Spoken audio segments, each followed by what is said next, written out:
Welcome to biology classes by Rupesh sir. आज के इस क्लास में हम लोग देखने वाले हैं डीएनए। ठीक है, तो ये क्लास 10th के साथ क्लास 10th और क्लास 12th में पढ़ रहे विद्यार्थियों के लिए काफ़ी अहम होने वाला है।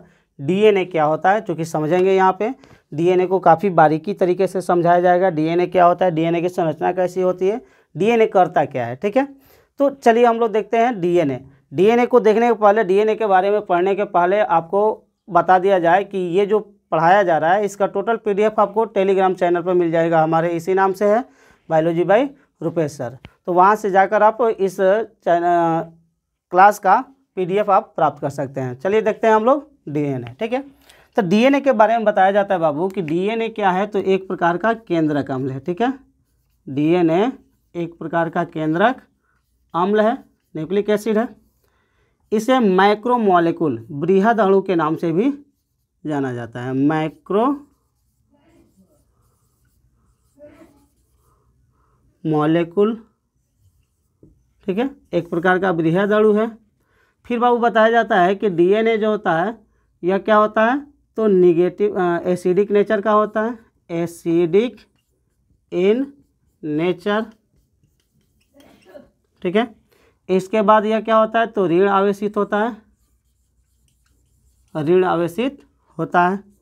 इसके बाद बताया जाता है बाबू कि found all type of cell, found all type of cell, सभी प्रकार की कोशिकाओं में पाया जाता है, कुछ को छोड़कर, जैसे कि HIV, ठीक है, TMV और एक और है नया वाला COVID-19। ठीक है, इसमें यह नहीं पाया जाता है। ठीक है, इस HIV, TMV और COVID-19 में नहीं पाया जाता है। ठीक है ना, तो ये डीएनए हम लोग पढ़ रहे हैं और डीएनए को यहाँ पे बाइलिंगुअल तरीके से पढ़ाया जा रहा है, बाइलिंगुअल तरीके से पढ़ाया जा रहा है ताकि सीबीएसई क्लास के विद्यार्थियों के लिए, अर्थात सीबीएसई बोर्ड के विद्यार्थियों के लिए भी ये उपयोगी हो सके, साथ ही साथ बिहार बोर्ड के विद्यार्थियों को भी सहयोग मिले। तो हमने क्या बताया बाबू कि केंद्रक अम्ल जो होता है एक प्रकार का न्यूक्लिक एसिड है या माइक्रोमोलेक्यूल है या क्या है बाबू, तो एसिडिक नेचर का होता है या नेगेटिव चार्ज वाला होता है। यह सभी प्रकार की कोशिकाओं में पाया जाता है एक्सेप्ट सम वायरस, जैसे कि HIV, TMV, COVID-19। ठीक है, तो इन सभी वायरसों में यह डीएनए नहीं पाया जाता है। ठीक है ना, अब बताया जाता है कि डीएनए जो है यह कार्बन, हाइड्रोजन, नाइट्रोजन, ऑक्सीजन एवं फास्फोरस से मिलकर बना होता है। ठीक है, इसके अलावा बताया जाता है कि डीएनए जो है यह क्या करता है बाबू, तो जेनेटिक मटेरियल का, आनुवंशिक पदार्थ का, जेनेटिक मटेरियल आनुवंशिक पदार्थ का कार्य करता है। ठीक है, डीएनए आनुवंशिक पदार्थ का कार्य करता है। बताया जाता है कि इसे मॉलिक्यूलर वॉच के नाम से भी जाना जाता है, मॉलिक्यूलर वॉच। ठीक है, आणविक घड़ी के नाम से भी जाना जाता है। यह इमॉर्टल रचना है, अर्थात अमरणशील रचना है डीएनए। तो ये हो गया डीएनए का इंट्रोडक्शन। अब इस डीएनए के छोटे से इंट्रोडक्शन के बाद हम लोग देखेंगे कि डीएनए की संरचना कैसी होती है। ठीक है, तो डीएनए की संरचना के बारे में अगर बात की जाए तो डीएनए की संरचना के बारे में बताया जाता है कि डीएनए की जो संरचना है सबसे पहले, ठीक है, इसको मिटा दें, नोट करना हो तो नोट कर सकते हैं आप लोग।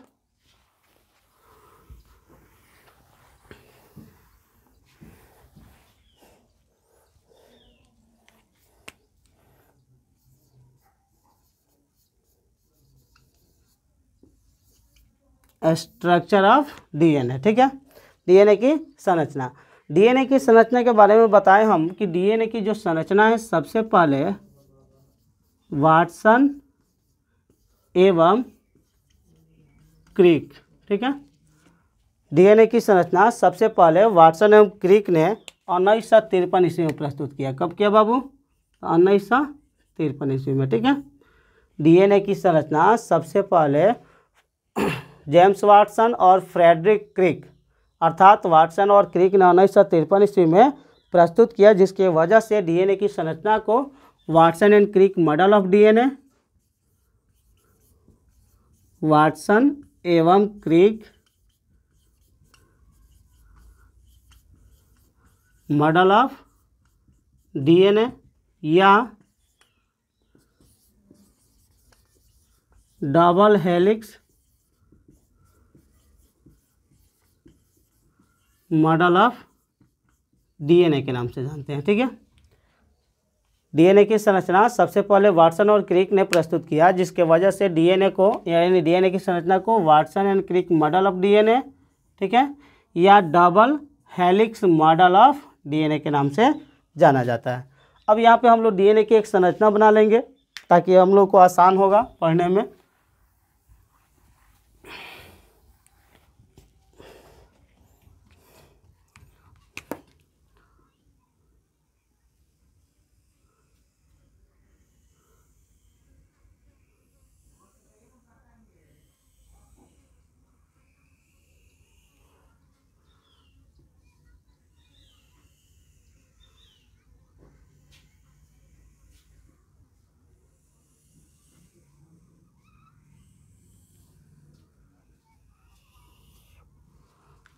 ठीक है, बताया जाता है कि डीएनए 2 कड़ी वाला रचना होता है।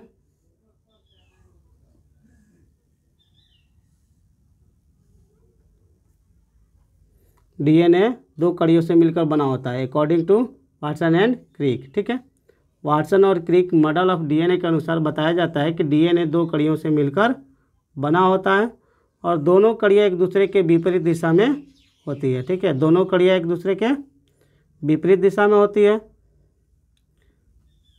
ये हो गया बाबू क्या, तो डीएनए। ठीक है,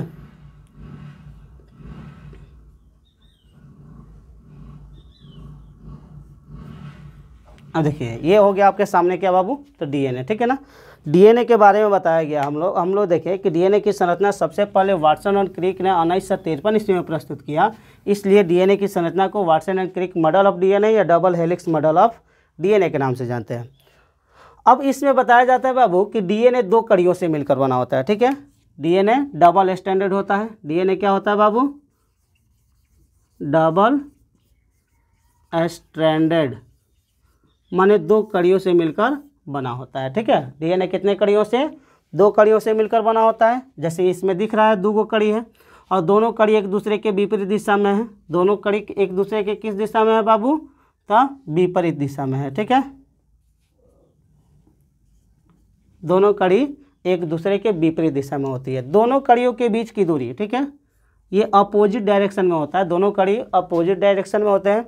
दोनों कड़ियों के बीच की दूरी बताया जाता है, यहाँ पे अगर दूरी देखा जाएगा दोनों कड़ियों के बीच की दूरी, तब 20 एंगस्ट्रम होता है। ठीक है, दोनों कड़ियों के बीच की दूरी 20 एंगस्ट्रम होती है।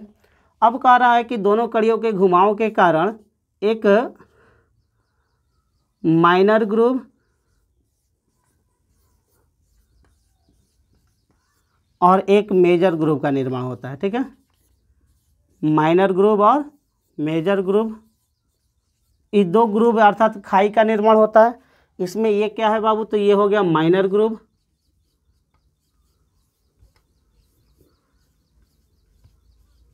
ठीक है, और ये जो है इसको हम लोग क्या कहेंगे, तो मेजर ग्रूव कहेंगे। ठीक है, मेजर ग्रूव, ग्रूव मतलब खाई। ठीक है, ये हो गया। अब बताया जाता है कि 2 कड़ियों के एक घुमाव की कुल दूरी, अर्थात एक घुमाव की कुल दूरी मतलब यहाँ से लेकर के यहाँ तक या फिर यहाँ से लेकर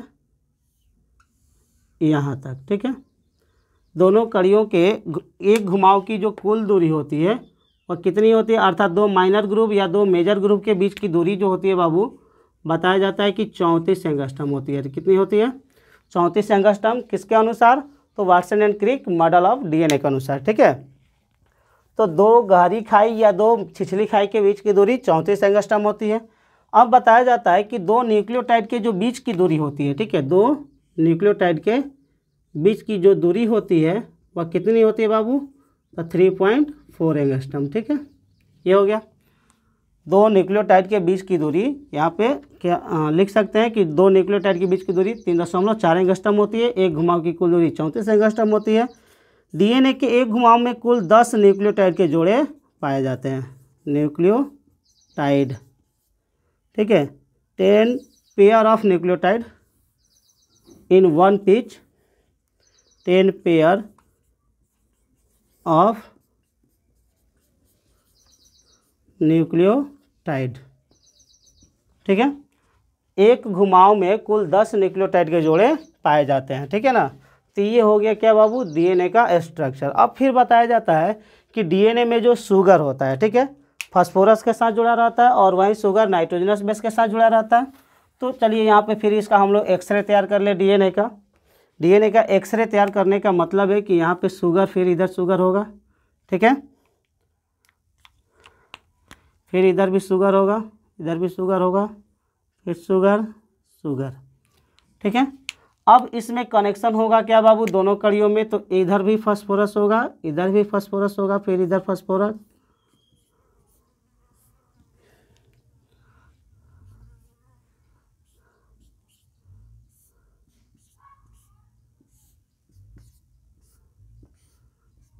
ये हो गया एक्सरे तैयार कर दिया हम लोग, ठीक है। एडेनिन हो गया, थाइमिन हो गया, फिर इधर ग्वानिन हो गया, साइटोसिन हो गया, फिर इधर एडेनिन हो गया, थाइमिन हो गया, देख लीजिए। अब बताया जाता है डीएनए के अनुसार, डीएनए के मॉडल ऑफ डीएनए के संरचना में बताया जाता है कि वाटसन और क्रिक ने बताया था कि डीएनए में जो शुगर होता है वह फास्फोरस के साथ जुड़ा होता है और वहीं शुगर नाइट्रोजनस बेस के साथ जुड़ा होता है, ठीक है। तो डीएनए में जो शुगर होता है वह फास्फोरस के साथ फॉस्फोडाइस्टर बॉन्ड द्वारा जुड़ा होता है।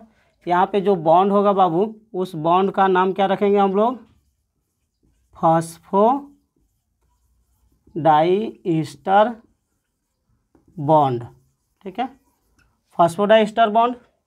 और वही शुगर जो होता है नाइट्रोजनस बेस से जिस बॉन्ड द्वारा जुड़ा रहेगा, उस बॉन्ड को हम लोग क्या नाम रख देंगे बाबू, तो उसका नाम देंगे ग्लाइकोसाइडिक बॉन्ड, ग्लाइकोसाइडिक बॉन्ड, ठीक है, ग्लाइकोसाइडिक बॉन्ड होगा। अब डीएनए में जो नाइट्रोजनस बेस होता है, यहाँ पे ये दिख रहा है नाइट्रोजनस बेस है, एडेनिन है, ग्वानिन है, थाइमिन है, साइटोसिन है, ठीक है। तो डीएनए में शुगर और नाइट्रोजनस बेस के बीच जो बॉन्ड हो गया ग्लाइकोसाइडिक बॉन्ड। लेकिन डीएनए में जो शुगर होगा उनके बीच क्या, डीएनए में जो नाइट्रोजनस बेस होगा उनके बीच कौन सा बॉन्ड होगा बाबू, तो H बॉन्ड यानी हाइड्रोजन बॉन्ड होगा, ठीक है। अब हाइड्रोजन बॉन्ड की संख्या डिपेंड करती है किस पर, तो क्षारों के ऊपर। तो डीएनए में एडेनिन थाइमिन से 2 हाइड्रोजन बॉन्ड द्वारा जुड़ा होता है और ग्वानिन साइटोसिन से 3 हाइड्रोजन बॉन्ड द्वारा जुड़ा होता है। तो ये हो गया structure of DNA according Watson and Crick, ठीक है। तो वाटसन और क्रिक के अनुसार हम लोग डीएनए की संरचना देखें। डीएनए की संरचना में कौन कौन सा पार्ट्स होता है, कौन कौन से रचना होते हैं, क्या उनका नाम होता है, ये हो गया। क्लास 12 के विद्यार्थियों के लिए एक कहेंगे कि महत्वपूर्ण सूचना है, ये डीएनए की संरचना हर बार के एग्जाम में पूछ दिया है, 5 नंबर का क्वेश्चन, ठीक है। कंठस्थ कर लेंगे कि डीएनए की संरचना कैसी होती है और इसका महत्व क्या होता है, ठीक है। तो क्लास 12 के विद्यार्थियों के लिए काफ़ी इंपॉर्टेंट है, इसलिए इसको सही ढंग से तैयार कर लेंगे।